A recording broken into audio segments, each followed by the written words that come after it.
Thank you for downloading this RealAgriculture podcast. Excite your crops with inputs from Excite Bio. Access nitrogen and phosphorus with Excite Bio's lineup of inoculants and ag biologicals. Since 2010, they've been helping farmers harness the power of the soil. Learn more at excitebio.ca. That's XITEBIO.ca.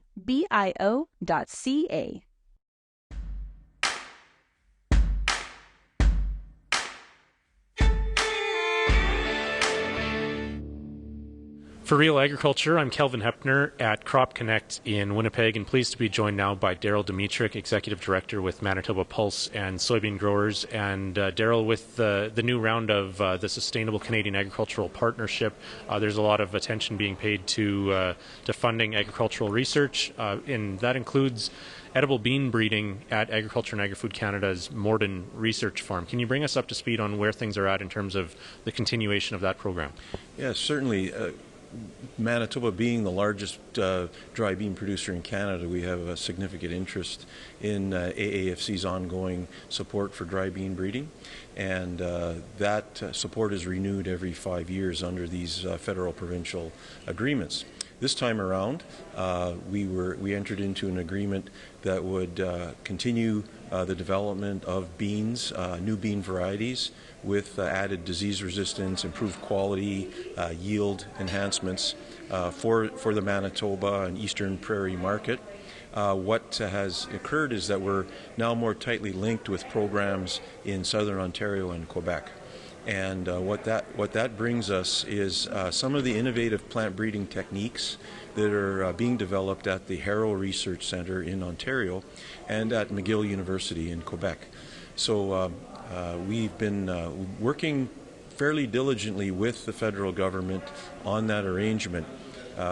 It was vital that we had an ongoing commitment from the government to continue bean development for Manitoba, and that took some work. But at the end of the day, we managed to do that and more with the links into labs in McGill and in Harrow. So reading between the lines, there was a possibility of this program being cut? I think there was perhaps an indication that they would like to see more work for Manitoba occur elsewhere, and our growers registered the idea that that's maybe not what we'd like to see, especially as the largest bean producing province in Canada. There's a strong feeling that Manitoba is owed a significant effort, public effort in dry bean science. So that brought us to a deal where we were able to continue that, add some more innovative science, and in fact build off of that core agreement. We're now moving to bring in additional researchers from North Dakota and Saskatchewan, because with the solidification of bean science at Morden, we're able to now move into accessing the considerable research resources that they have in both North Dakota and Saskatchewan, and work as a sort of a north-central North America region, and raise the prospects for the entire industry in that region through science. So I think our goals were achieved in terms of getting this program on bean science oriented in the right direction. Okay.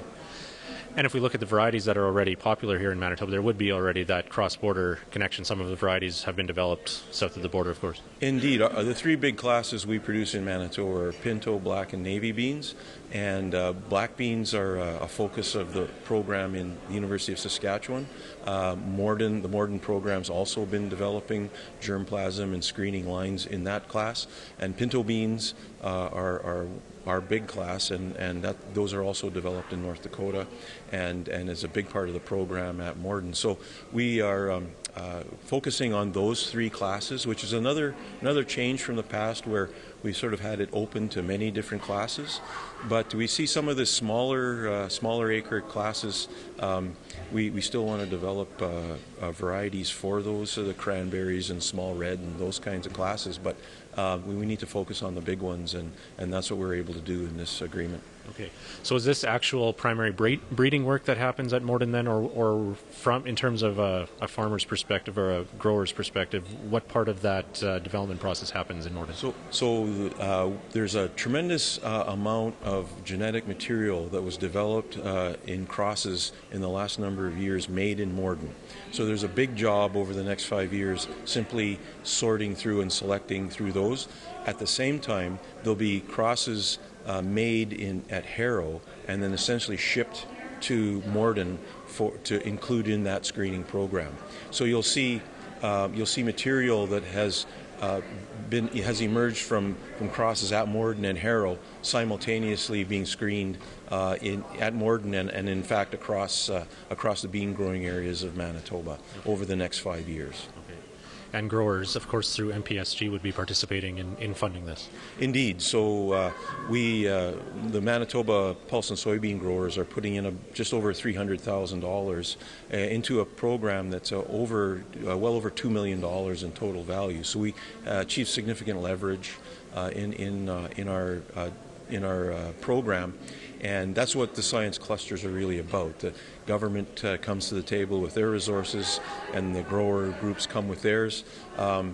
It also kind of cements our relationship with the bean industry in Ontario, and there's a lot of information and genetics that can be shared, and like I mentioned, gives us a platform to extend those partnerships west and south. And so we feel we have a really good core breeding capacity now that we can then leverage to work with partners at NDSU and University of Saskatchewan. All right. Thanks for your time. We'll stay tuned for, of course, results years down the road. That's how it works with breeding, and we'll stay tuned for what comes out of this, Daryl. Thank you. It's a long-term commitment for sure. Yeah.